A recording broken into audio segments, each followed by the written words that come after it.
பாவம், உனக்கு வேற ஏதோ அர்ஜென்ட்டான வேலை இருக்கிறதா சொன்ன, அப்போ கூப்பிட்டு தொந்தரவு பண்ணிட்டேன்.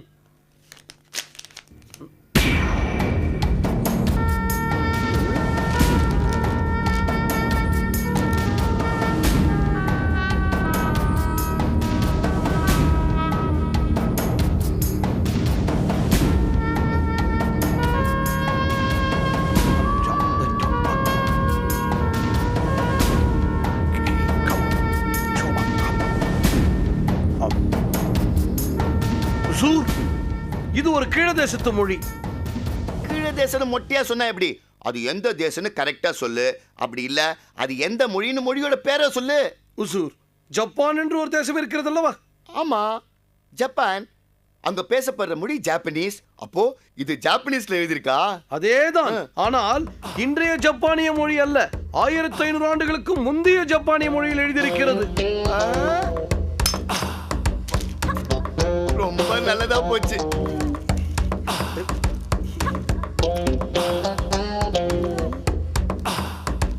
மருமக ஆபத்துல இருக்கிற நேரத்துல காப்பாத்த விடாம இங்க கொண்டு வந்து புடிச்சு வச்சிருக்கானே. ஓகே, என் கேள்விக்கு விட தெரிஞ்சு போச்சு.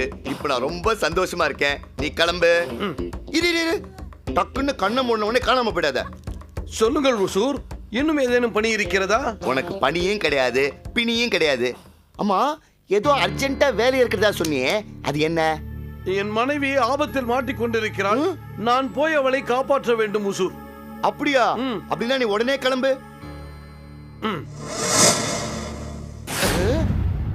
தேச்சா வரான், கண்ண முன்னா மறைஞ்சு போயிடுறான். என்ன ஆளுப்பா? இந்தியாவிலேயே ஜப்பான் மொழியில் இருக்கக்கூடிய ஓலைச்சுவடி வச்சிருக்கிற ஒரே ஆளு நானா தான் இருப்பேன். இப்படி சீக்கிரமே இதை வச்சுட்டு பெரிய கோடீஸ்வரன் ஆயிடணும். அஞ்சனேயா, எல்லாம் உன் கருணை. நீயும் நல்லா இருக்கணும், உன் தயவுல நானும் நல்லா இருக்கணும்.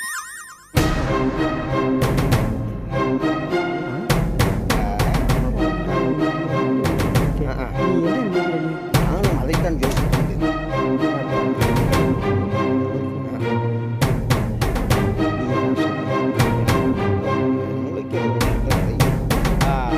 அண்ணா, அனாவசியமாக நாம் காலத்தை வீணாக்கி கொண்டிருக்கின்றோம் என்று நினைக்கின்றேன். காத்திருப்பதில் தவறில்லை.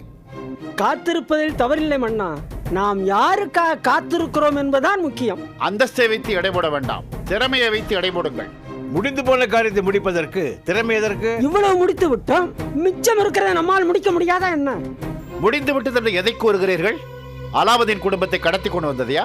ஆமாம், அதில் என்ன சந்தேகம்? என்ன சாதித்தோம்? அதற்குத்தான் ரசாக்கை வர சொல்லி இருக்கிறேன். நம்மால் முடியாதது ரசாக்கால் முடியும்.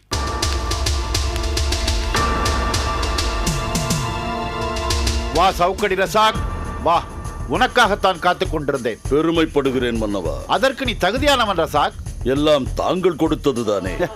மன்னவா, தாங்கள் ஒருவரை ஒருவர் புகழ்ந்து கொண்டது போதும், விஷயத்துக்கு வாருங்களேன். எப்போது ஆரம்பிக்க வேண்டும் மன்னவா? இப்போதே ஆரம்பிக்கலாம், வா. என்னது? ரசாக் வந்தான், எப்போது ஆரம்பிக்க வேண்டும் என்று கேட்டான். இப்போதே ஆரம்பிக்க வேண்டும் என்று மன்னர் அவனை அழைத்து கொண்டு போய்விட்டார். ஒருவேளை முன்பே பேசி வைத்து விட்டார்களோ? அதுதான் உண்மை. நான் நினைக்கின்றேன், நாம் தான் நமது காலத்தை மன்னரோடு காத்திருந்து வீணாக்கி விட்டோம் என்று.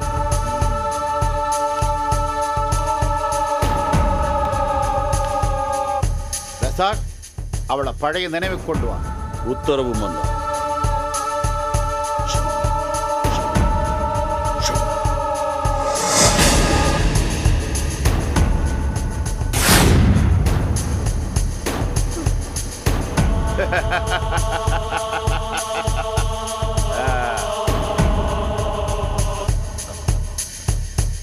பூதராணி, நலமா? உன் சவிக்கத்தை தெரிஞ்சுக்கத்தான் இங்கே அழைச்சிட்டு வர சொன்னேன்.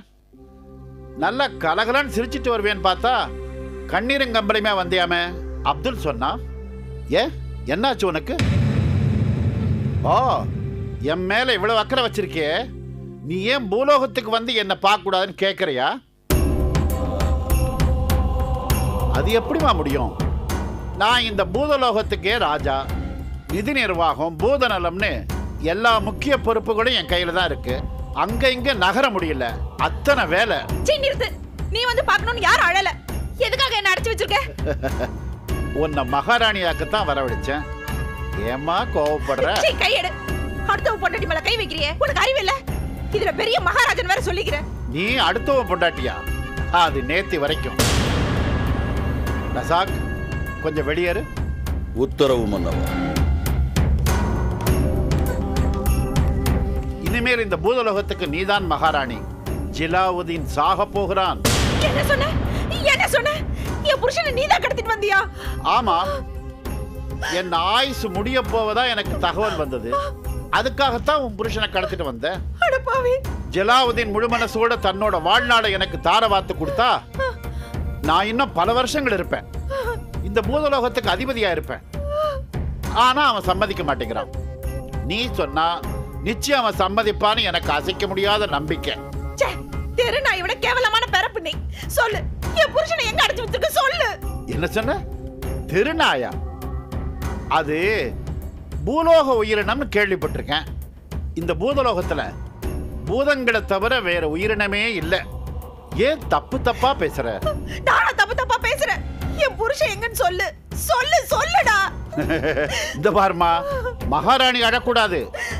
அது தேசத்துக்கே அவமானம். நான் உன் புருஷனை உனக்கு காட்ட தயாரா இருக்கேன். ஆனா நீ ஒரு சத்தியம் பண்ணி கொடுக்கணும்.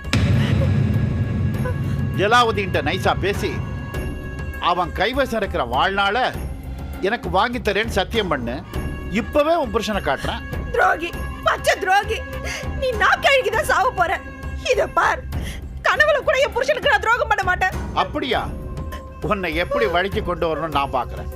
ரசாக் மன்னா, இவ கனவுல கூட இவ புருஷனுக்கு துரோகம் பண்ண மாட்டாளாம். அதனால நீ என்ன பண்ற? இவ சக்தியை பூரா எடுத்துட்டு அப்படியே இவளை சிறையாக்கிட. நான் அப்புறம் பாத்துக்கிறேன். தங்கள் உத்தரவு.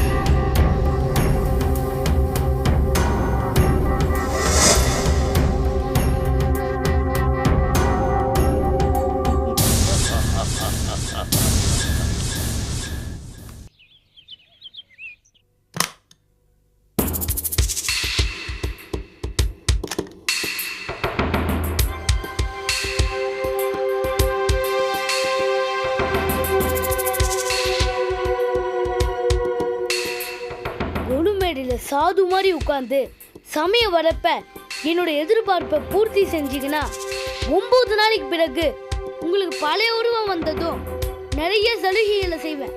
சரியா? கண்டிப்பா உங்க எதிர்பார்ப்பை பூர்த்தி செய்வோம் எஜமா. அதை தவிர எங்களுக்கு வேற என்ன வேலை இருக்கு? நீங்க நாய் மாதிரி குலைக்க சொன்னாலும் குலைப்பேன் எஜமா. குதிரை மாதிரி கணக்க சொன்னாலும் கணைப்போம். நீங்க எது சொன்னாலும் செய்வேன் எஜமா. போதும் போதும், இது எனக்கு போதும். மாயா,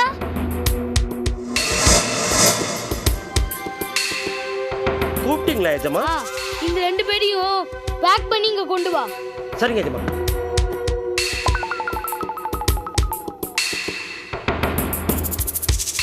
எஜமா, எங்க 2 பேருக்கும் வேலை இருந்தா கொடுங்க எஜமா. நீங்களா சோம்பேறி அடிமைகள். நீங்க வாய் மூடிட்டு இருந்தாலே போதும். இந்த பக்கம் வாங்க. மாயா, மாயா, என்னாச்சு? ரெடி ஆயிடுச்சா? வந்துட்டேன், ரெடி ஆயிடுச்சு. சீக்கிரம். சபாஷ், சூப்பரா பண்ணிருக்க.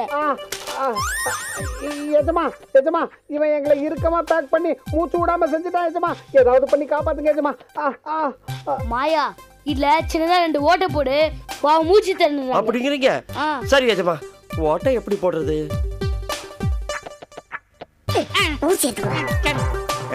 உங்க ஆளுங்களை விட மாட்டியா? நல்லா போடுங்க, மேலே போடுற மாதிரி நல்லா போடுங்க. ரொம்ப நன்றி எஜமா. சரி, போலாமா? நான் வரட்டா? ஒரு காரியம் நமக்கு தான் வெற்றி. சந்தோஷமா போயிட்டு வாங்க. ஏய், வீட பாத்துக்கோங்க.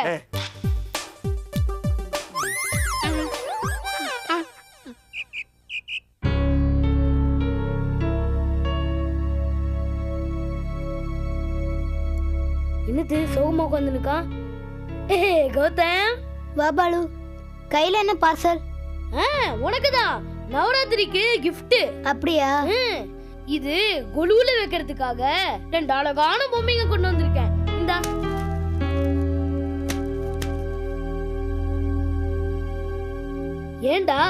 ஏண்டா டல்லா இருக்க? என் மேல இருக்கிற கோவம் இன்னொன்னுக்கு போலையா?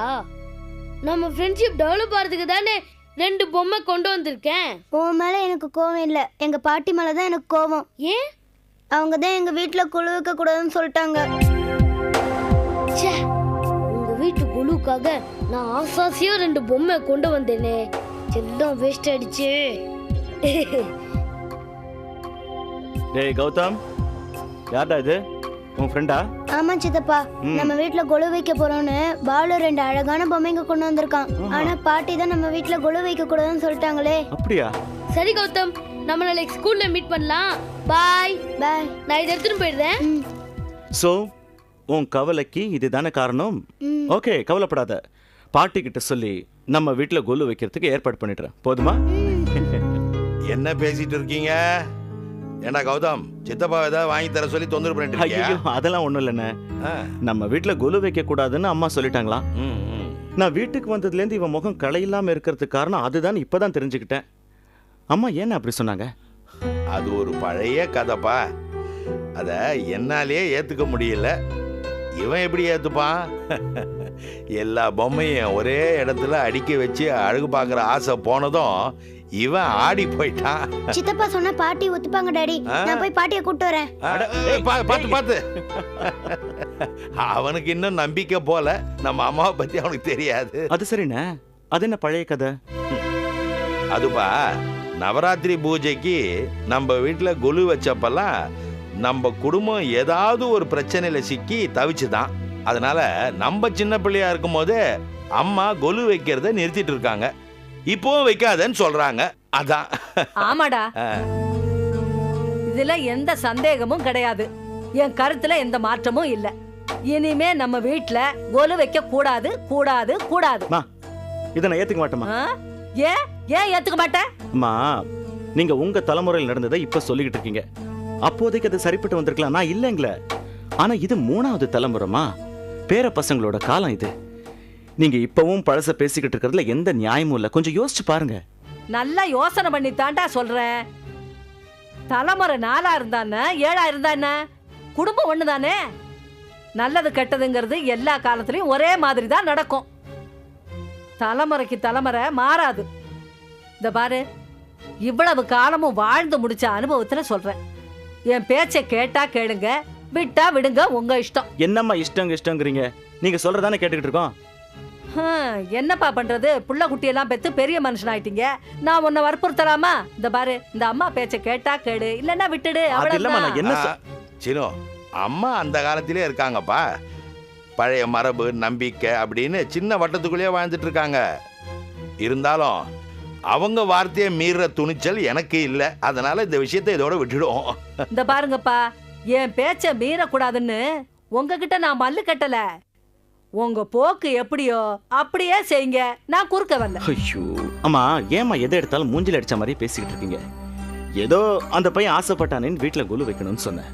இல்லைன்னா கொலு வைக்கிறதுன்னு அவ்வளோ பெரிய விஷயமா? அண்ணா சொன்ன மாதிரி நானும் இந்த விஷயத்தை இதோட விட்டுறமா. வாங்கினேன், அவ்வளவுதானம்மா. கொஞ்சம் இருங்க, வேண்டா ஒண்ணு பண்ணுங்களேடா. இந்த வருஷம் கொலு வைங்க, பூஜையும் செய்யுங்க.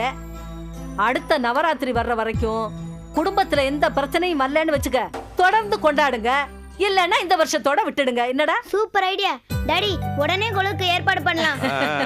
அம்மா, நீ சொல்றது ஏத்துக்க கூடியதுதான்.